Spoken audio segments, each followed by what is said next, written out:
I had a scary wake-up call recently when I was caught in the whirlwind of juggling so many different responsibilities while neglecting my own well-being. It was a really valuable lesson for me on how stress often lurks right beneath the surface, and then it suddenly rears its ugly head and stops me in my tracks. But here's the thing, I actually think I'm pretty good at self-care. This recent experience, though, taught me that I was just checking off boxes rather than truly getting the rest I needed.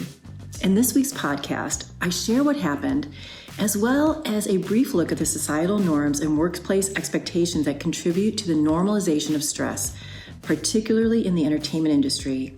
I also offer up practical strategies for recognizing and addressing the warning signs of stress in our lives so we can course correct together and take care of ourselves. Hey everyone, I'm Laverne McKinnon and welcome to the Moonshot Mentor podcast. I'm a certified career coach and grief recovery specialist. I help ambitious, driven people feel confident, empowered, and excited after experiencing a career setback. Whether it's from feeling stuck in a tough period or frustration from slow progress, I love to offer up tools and resources to revamp your path to career success. So let's jump into my scary wake-up call. It started with 1 minute I'm standing at the kitchen sink, and then the next thing I know, I'm waking up flat on my back on the dining room floor, disoriented, confused. How did I get here? That Monday didn't start out awesome. It'd been raining for a few days, and overnight it was an all-out storm. LA rains have become a really big trigger for me because our house has a wrecked roof, lots of water damage, and a big mold issue. So every time it rains, I worry about new damage and when the insurance company is going to come through for us.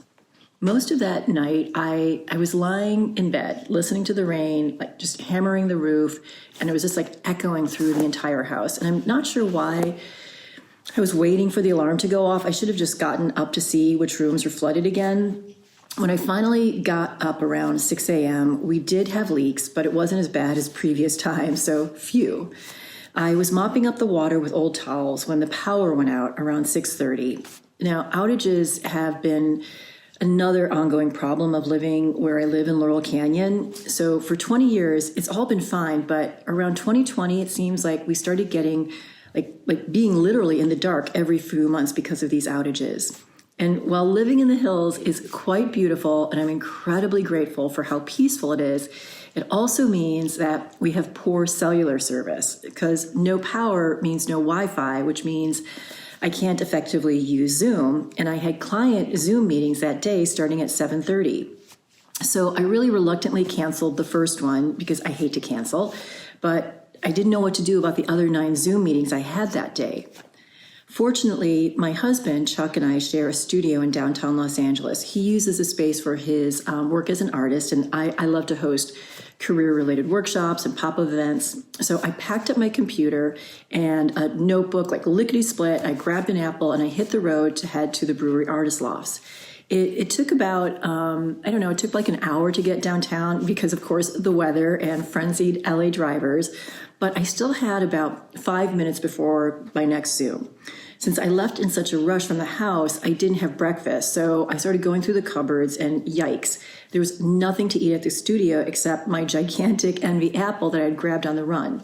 Okay, that's fine. The work day went off without exception, except for the part where I had double booked myself 3 different times.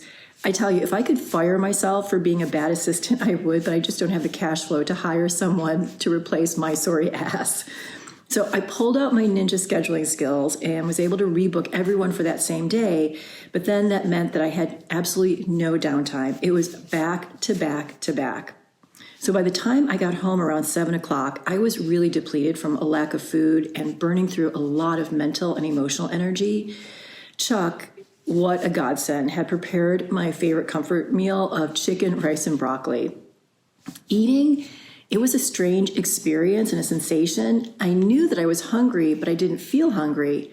But I still ate everything on my plate, and then I took a really lovely hot shower to wash away the stress of the day.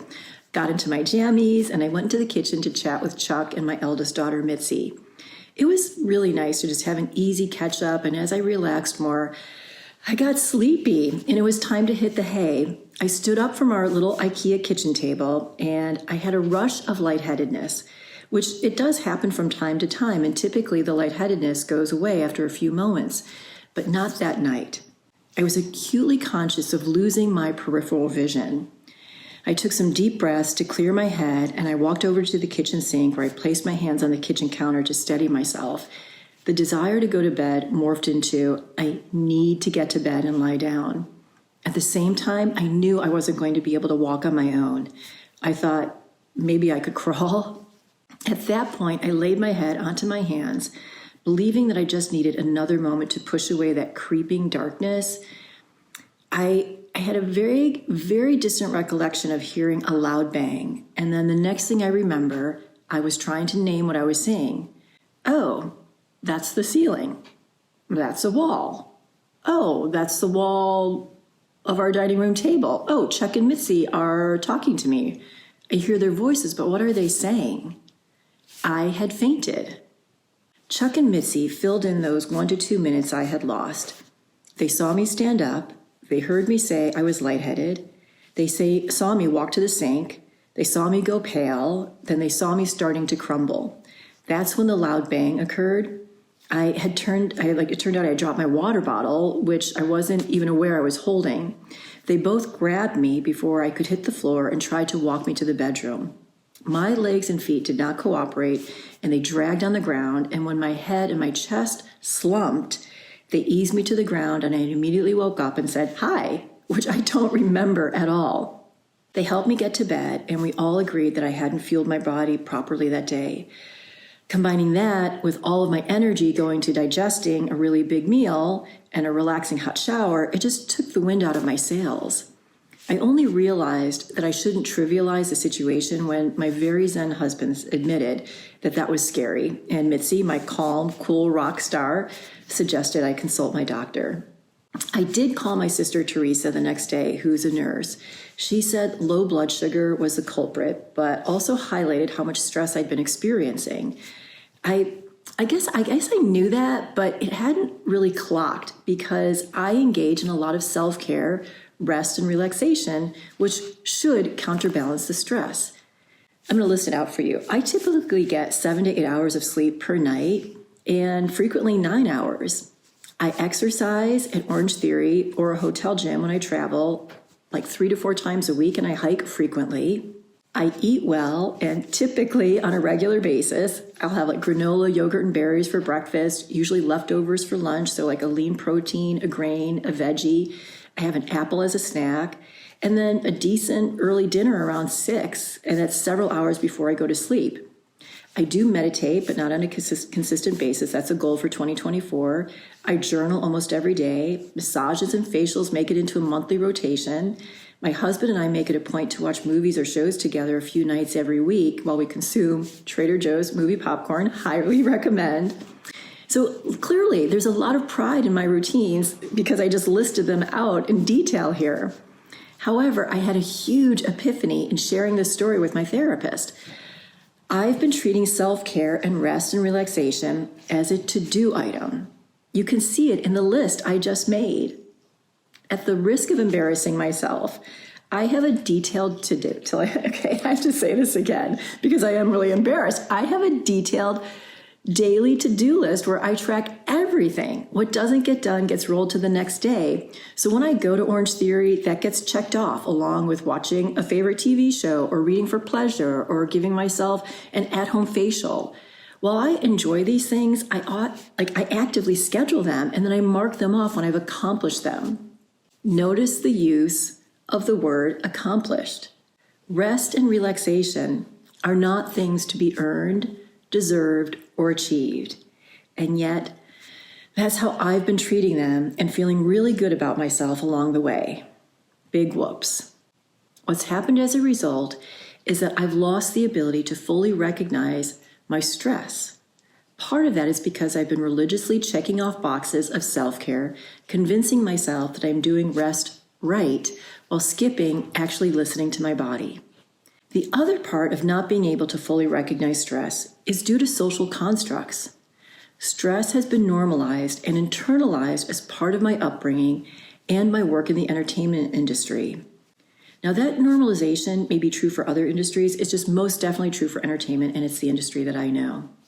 So here are some examples of common normalized work and career expectations that are significant stressors. The first is working for free under the guise of doing spec work.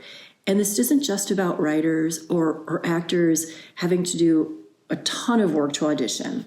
As a producer, I constantly work for no money and give away my creativity, expertise, and relationships with the hope it will lead to a paycheck someday.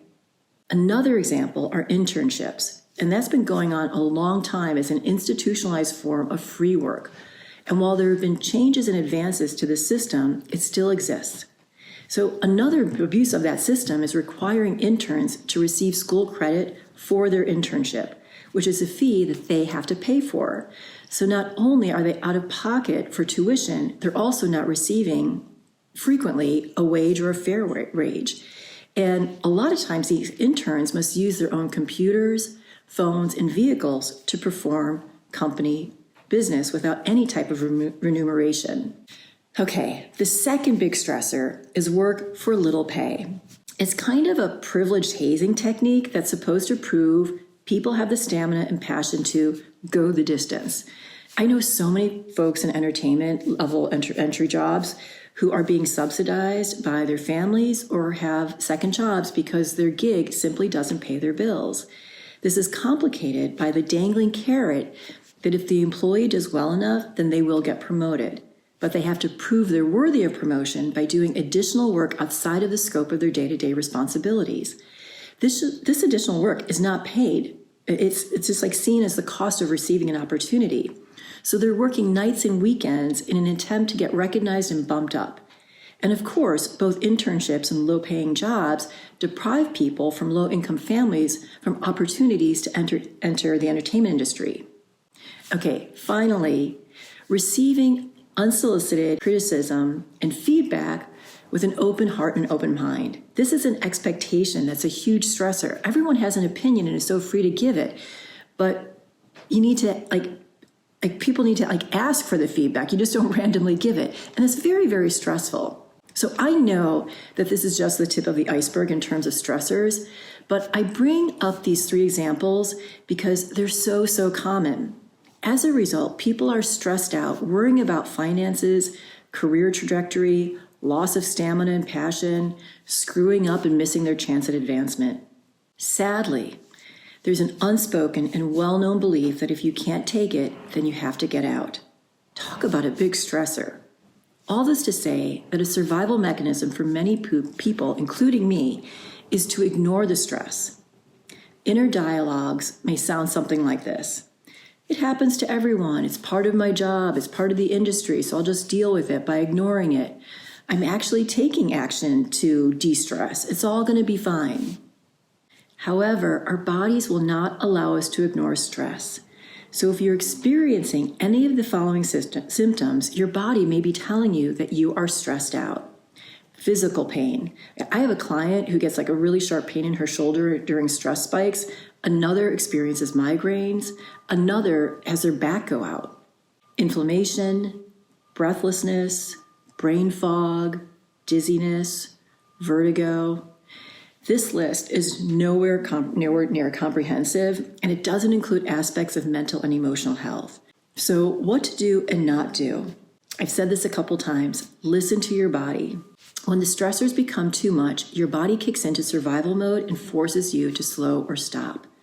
Don't wait until you faint or an excruciating pain. Small annoyances like a tight jaw or shoulders up to your ears or achy hands or feet may be signs from your body that the stress levels are rising.